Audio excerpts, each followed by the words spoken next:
पंजाब विधानसभा में नेता प्रतिपक्ष प्रताप सिंह बाजवा के बयान के बाद उनके आवास पर जांच पड़ताल के लिए पहुंची पंजाब पुलिस। बाजवा ने दावा किया, पंजाब में पाकिस्तान से 50 बम आए, जिनमें से 32 अभी भी चल रहे। बाजवा के बयान पर पंजाब के सीएम भगवंत मान ने साधा निशाना पूछा कि आतंकी खुद बाजवा को फोन करके बताते हैं कि उन्होंने कितने बम भेजे, जानकारी बाजवा के पास कहां से आई। बाजवा ने कहा, मैं सोर्स नहीं बता सकता। जम्मू कश्मीर के किश्तवाड़ में सुरक्षा बलों ने 2 AK-47 राइफल समेत कई खतरनाक हथियार बरामद किए। आतंकियों की टोपी, दवाइयां, प्राथमिक उपचार से जुड़ी चीजें बरामद। दवाइयों पर पाकिस्तान और लाहौर का जिक्र। गुना के संवेदनशील इलाकों में पुलिस प्रशासन ने लोगों की मदद से लगाए सीसीटीवी कैमरे। करीब 700 सीसीटीवी कैमरे किए गए इंस्टॉल। वैन में बैठे पुलिसकर्मी कर रहे हैं सीसीटीवी से मॉनिटरिंग। हनुमान जयंती पर हुई हिंसा के बाद मध्य प्रदेश के गुना में अलर्ट पर पुलिस प्रशासन। चप्पे चप्पे पर तैनात किए गए पुलिसकर्मी। लोगों की आवाजाही पर निगरानी, संयम बनाए रखने की अपील। वक्फ कानून के खिलाफ विरोध प्रदर्शन के एक्शन प्लान पर काम कर रहा है जमीयत उलेमाए हिंद। जमीयत की कार्यकारी परिषद के 42 सदस्यों ने की मीटिंग। मौलाना महमूद मदनी ने की बैठक की अध्यक्षता। बंगाल हिंसा को लेकर सीएम योगी ने विपक्षी दलों को लगाया लोगों को गुमराह करने का आरोप। कहा, बंगाल में हिंदुओं की निर्मम हत्या की गई। कांग्रेस और समाजवादी पार्टी ने हमेशा देश तोड़ने का काम किया। हैदराबाद में एक कार्यक्रम में AIMIM प्रमुख असदुद्दीन ओवैसी ने वक्फ कानून को बताया काला कानून। बोले, मुसलमानों को शक की निगाह से देखती है बीजेपी। असंवैधानिक है वक्फ कानून। 19 अप्रैल को कानून के खिलाफ करेंगे प्रदर्शन। वक्फ संशोधन कानून पर पश्चिम बंगाल की मुख्यमंत्री ममता बनर्जी का बड़ा ऐलान। कहा, राज्य में लागू नहीं होगा वक्फ कानून। लोगों से की शांति की अपील। पश्चिम बंगाल में हुई हिंसा पर बीजेपी नेता शहनवाज हुसैन ने ममता बनर्जी पर साधा निशाना। कहा, मुस्लिमों को गुमराह कर रही है टीएमसी जैसी तथाकथित सेकुलर पार्टियां। देश का माहौल बिगाड़ने के लिए मस्जिदों का हो रहा इस्तेमाल। साजिश के तहत मुस्लिमों को भड़काया जा रहा है। बंगाल में हुई हिंसा को लेकर केंद्रीय मंत्री नित्यानंद राय ने ममता सरकार पर साधा निशाना। कहा, बंगाल में टीएमसी सरकार और ममता बनर्जी हिंदुओं को प्रताड़ित कर रहे हैं। पश्चिम बंगाल के हिंसाग्रस्त इलाकों में बढ़ाई गई बॉर्डर सिक्योरिटी फोर्स के जवानों की संख्या। अब करीब 1600 जवान हिंसाग्रस्त इलाके में संभालेंगे मोर्चा। फिलहाल 800 जवान हैं तैनात। मुर्शिदाबाद हिंसा पर केंद्रीय गृह सचिव गोविंद मोहन ने बंगाल के मुख्य सचिव और डीजीपी से बात की। जल्द हालात सामान्य करने के लिए जरूरी कदम उठाने को कहा। हर संभव मदद का भी भरोसा दिया। मुर्शिदाबाद हिंसा में अब तक 150 से ज्यादा लोग गिरफ्तार। बीएसएफ की 5 कंपनियां तैनात। डीजीपी के मुताबिक स्थिति तनावपूर्ण लेकिन काबू में है हालात।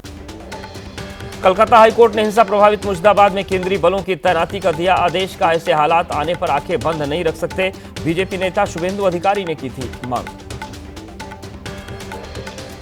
कलकत्ता हाईकोर्ट के मुर्शिदाबाद में केंद्रीय बलों की तैनाती के आदेश पर राज्यपाल सीवी आनंद बोस ने जताई खुशी। कहा, कोर्ट ने सही समय पर सही फैसला दिया। मुर्शिदाबाद हिंसा पर बोले टीएमसी सांसद अभिषेक बनर्जी, कुछ लोग बंगाल को आग में झोंकना चाहते हैं लेकिन हमें बनाए रखनी होगी शांति। पटना में अंबेडकर जयंती पर जेडीयू की ओर से भी भीम संवाद का आयोजन। कार्यक्रम में जेडीयू के राष्ट्रीय कार्यकारी अध्यक्ष संजय झा बोले, दलितों के लिए जितना काम नीतीश कुमार ने किया है उतना किसी ने नहीं किया। नीतीश कुमार के नेतृत्व में एनडीए लड़ेगा विधानसभा चुनाव। भीम संवाद कार्यक्रम में केंद्रीय मंत्री ललन सिंह भी हुए शामिल। कहा, नीतीश कुमार के संकल्प से दलितों के जीवन में बड़ा बदलाव आया। बिना नाम लिए लालू यादव को निशाने पर लिया। कहा, कुछ लोग अपने परिवार को ही बढ़ाते रहे, ऐसे लोगों के सपने को चूर चूर करना है। अंबेडकर जयंती के मौके पर बीजेपी देश भर में निकाल रही है जय भीम पदयात्रा। पटना में केंद्रीय मंत्री मनसुख मांडविया ने पदयात्रा का नेतृत्व किया। यात्रा में 10,000 वॉलंटियर्स के शामिल होने का दावा। मांडविया बोले, करोड़ों युवाओं को विकसित भारत के विजन से जोड़ने के लिए आयोजित की गई है पदयात्रा। अंबेडकर जयंती के मौके पर दिल्ली में मैराथन। मुख्यमंत्री रेखा गुप्ता भी हुई शामिल। कहा, दिल्ली सरकार बाबा साहेब के सिद्धांतों का पालन करने के लिए पूरी तरह प्रतिबद्ध है। दिल्ली में अंबेडकर जयंती के मौके पर बीजेपी का खास कार्यक्रम। आज शाम 5 बजे से हर मंडल में की जाएगी डॉक्टर भीमराव अंबेडकर की मूर्तियों की साफ सफाई। दिए भी जलाए जाएंगे। बिहार में जनसुराज का कुनबा मजबूत कर सकते हैं पूर्व मंत्री विष्णु पटेल। सूत्रों के मुताबिक जल्द ही ज्वाइन कर सकते हैं प्रशांत किशोर की पार्टी। आरजेडी और जेडीयू में रह चुके हैं पटेल। राज्यसभा सांसद और वरिष्ठ वकील कपिल सिब्बल का आरोप, ईडी के जरिए नेशनल हेराल्ड की संपत्ति पर कब्जा करने की हो रही है कोशिश। कांग्रेस को पैरालाइज करना चाहती है सरकार। आतंकी तहव्वुर को लेकर बड़ी खबर। सूत्रों के मुताबिक पटियाला हाउस कोर्ट में तहव्वुर ने वकीलों से पूछा, भारत में ये केस कब तक चलेगा, क्या 1 साल में केस खत्म हो जाएगा? ट्रायल से परेशान हुआ आतंकी तहव्वुर। पटियाला हाउस कोर्ट में पेशी के दौरान तहव्वुर राणा ने मांगी कुरान। कोर्ट ने एनआईए को कुरान मुहैया कराने का दिया आदेश। कल तहव्वुर से एनआईए दफ्तर में मुलाकात करेंगे वकील। कुख्यात गैंग लीडर मजीद महल के गिरोह के खतरनाक गैंगस्टर दिनेश उर्फ मोगली को दिल्ली पुलिस की क्राइम ब्रांच ने हथियारों के साथ गिरफ्तार किया। आरोपी के पास से अवैध हथियारों का जखीरा बरामद। 2015 में 4 हत्याकांड में शामिल हो चुका है आरोपी। जयपुर के मनोहरपुर दौसा नेशनल हाईवे पर भीषण हादसा। कार और ट्रेलर की टक्कर में 5 लोगों की मौत। कार से खाटू श्याम दर्शन करने जा रहा था परिवार। पटना में 3,831 करोड़ रुपए की लागत से बने जेपी गंगा पुल में आई दरार। 2 दिन पहले ही सीएम नीतीश कुमार ने पुल का उद्घाटन किया था। दमोह कांड के बाद मध्य प्रदेश के स्वास्थ्य विभाग की टूटी नींद। भोपाल में 4 क्लिनिक सील। ग्वालियर में 60 अस्पतालों का रजिस्ट्रेशन किया गया कैंसिल।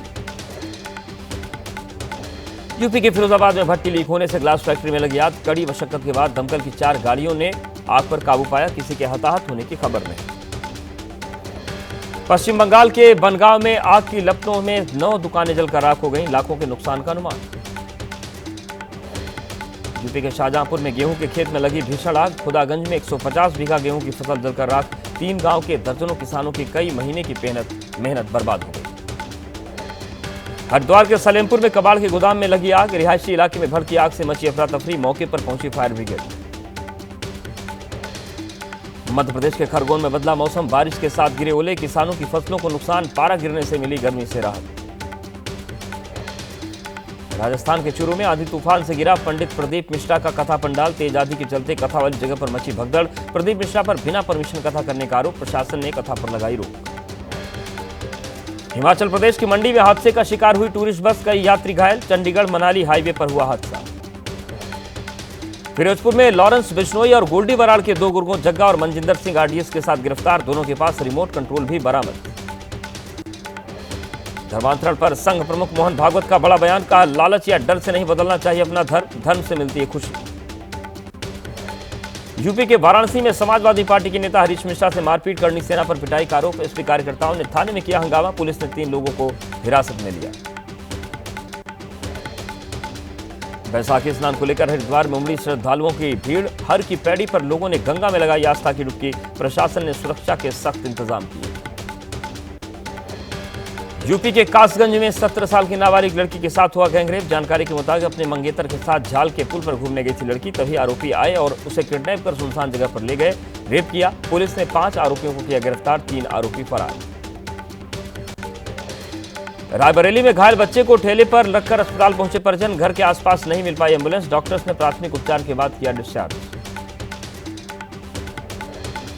इंदौर के बीजेपी विधायक भोलू शुक्ला के पुत्र रुद्राक्ष शुक्ला की दबंगई। आधी रात 10 से अधिक कारों के काफिलों के साथ पहुंचे देवास के माता टेकरी मंदिर।